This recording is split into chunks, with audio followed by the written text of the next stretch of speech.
সংগ্রামী ছাত্র বন্ধুগণ, অত্যন্ত দুঃখজনক হলো বাস্তব সত্য এই যে আজ আমরা মুসলমানরা দুনিয়ার সেরা জাতি হয়েও বিশ্বের সর্বত্র নির্যাতিত নিপীড়িত হচ্ছি। অথচ এমনটি তো কাম্য ছিল না, যেখানে আমাদের রয়েছে অর্ধশতাধিক স্বাধীন সার্বভৌম রাষ্ট্র, রয়েছে পেট্রোডলার সমৃদ্ধ বিলিয়ন বিলিয়ন সম্পদ, রয়েছে প্রায় 200 কোটি দক্ষ জনশক্তি, আমাদের রয়েছে তেল অস্ত্র আর চমৎকার ভৌগোলিক অবস্থান। তারপর আমরা কেন মার খাচ্ছি, কেন মার খাচ্ছি?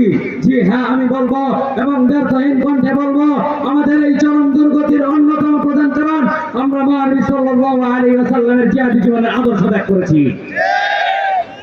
অথচ মানবতার মুক্তির দেশে মহানবী সাল্লাল্লাহু আলাইহি ওয়াসাল্লাম সচ্চার কণ্ঠে ঘোষণা করেছেন, ইদা তারাক্তুমুল জিহাদ ফাসাল্লাল্লাহু আলাইকুমুজ জিল্লাহ হাত্তা তারজিউ ইলা দীনিকুম আই ইলা জিহাদিকুম।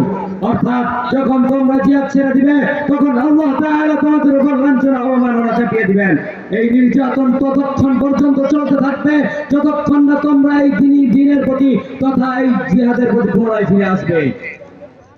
প্রিয় ভাইরা আমার, জিহাদের গুরুত্ব ফজিলত সম্পর্কে পবিত্র কোরআনে পাকের মধ্যে অসংখ্য আয়াত বর্ণিত রয়েছে।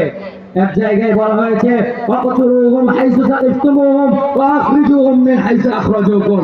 অর্থাৎ তোমরা কাফেরদের যেখানে পাও সেখানে হত্যা করো। আর বলা হয়েছে, উকতুলুল মুশরিকিনা হাইসু ওয়াজাদতুমুহুম। আর বলা হয়েছে, ইন্নাল্লাহা ইউহিব্বুল্লাযীনা ইউকাতিলুনা ফী সাবিলিহি সাফফান কান্নাহুম বুনয়ানুম মারসুস। অর্থাৎ নিশ্চয় আল্লাহ তাআলা ওই সকল লোকদেরকে ভালোবাসেন যারা তার পথে শিশাডালের প্রাচীরের ন্যায় সারিবদ্ধভাবে যুদ্ধ করে। জিহাদের গুরুত্ব ফজিলত সম্পর্কে বয়ান করে স্বয়ং রব্বুল আলামিন ঘোষণা করেছেন, ইয়া আইয়ুহাল্লাযীনা আমানু হাল আদুল্লুকুম আলা তিজারা তুনজিকুম মিন আযাবিন আলীম তু'মিনুনা বিল্লাহি ওয়া রাসূলিহি ওয়া তুজাহিদুনা ফী সাবিলিল্লাহ বিআমওয়ালিকুম ওয়া আনফুসিকুম যালিকুম খায়রুল লাকুম ইন কুনতুম তা'লামুন। অর্থাৎ হে ঈমানদারগণ, আমি কি তোমাদেরকে এমন এক বাণিজ্যের সন্ধান দিব যা তোমাদেরকে যন্ত্রণাদায়ক শাস্তি থেকে মুক্তি দিবে? তা এই যে তোমরা আল্লাহ ও তার রাসূলের প্রতি বিশ্বাস স্থাপন করবে, আল্লাহর পথে নিজেদের জীবন ধন সম্পদ বাজি রেখে জিহাদ করবে, এটাই তোমাদের জন্য উত্তম যদি তোমরা বুঝো। মহান রব্বুল আলামিন শুধু বলেননি, আমাদের নবীজি সাল্লাল্লাহু আলাইহি ওয়াসাল্লাম বলেছেন, হাদিসে নববীতে ইরশাদ হয়েছে, ইন্না বুওয়াবাল জান্নাতি তাহতা জিলালিস সিয়ুফি। অর্থাৎ নিশ্চয় জান্নাতের দরওয়াজা সমূহ তরবারি সমূহের ছায়ার নিচে অবস্থিত। আর ইরশাদ হয়েছে, আল জিহাদু মাযিন ইলা ইয়াউমিল কিয়ামাহ, আল জিহাদু মাযিন ইলা ইয়াউমিল কিয়ামাহ। অর্থাৎ জিহাদ কিয়ামত পর্যন্ত চলবে।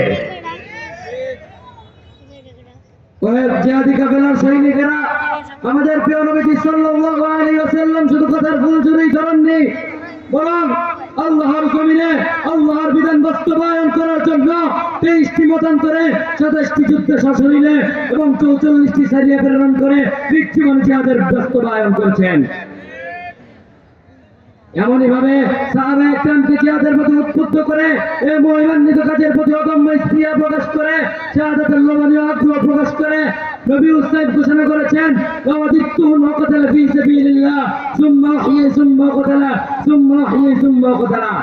অর্থাৎ আমার তো ইচ্ছা হয় আল্লাহর রাস্তায় জিহাদ করে শহীদ হয়ে যায়, অথবা পুনরায় জীবিত হয়ে ফের শহীদ হয়ে যায়, আবার জীবিত হয়ে ফের শহীদ হয়ে যায়। সংগ্রামী সাথী ও বন্ধুগণ, আমাদের প্রিয় নবীজি সাল্লাল্লাহু আলাইহি ওয়াসাল্লাম নিজে যুদ্ধ করেছেন। আমাদের প্রিয় নবীজি সাল্লাল্লাহু আলাইহি ওয়াসাল্লাম যুদ্ধ করেছেন খাইবার হুনাইন তায়েফে, কিতাল করেছেন, যুদ্ধ করেছেন বনু কুরাইজা বনু নযিরে, দান মুবারক শহীদ করেছেন উহুদে, মাথায় লোহ শিরস্থান বিদ্ধ হয়েছেন উহুদে। অপরাজয় বীরত্ব প্রদর্শন করেছেন হুনাইনে। প্রথমে যখন মুসলিম বাহিনী শত্রু বাহিনীর আকস্মিক আক্রমণ থেকে দিশাহারা হয়ে পড়েছিল, তখন আমাদের প্রিয় নবীজি সাল্লাল্লাহু আলাইহি ওয়াসাল্লাম আহত শারদুলের ন্যায় ঘোষণা দিতে দিয়ে আনা নবিয়্যু লা কাযিবা আনা ইবনে আব্দুল মুত্তালিব হুঙ্কার দিতে দিতে বিরুদ্ধ বাহিনীর বুভেদ করে এমন এক আক্রমণ রচনা করে যার ফলে বিরুদ্ধ বাহিনী পিছু হটতে বাধ্য হয়েছিল, ঠিক কিনা?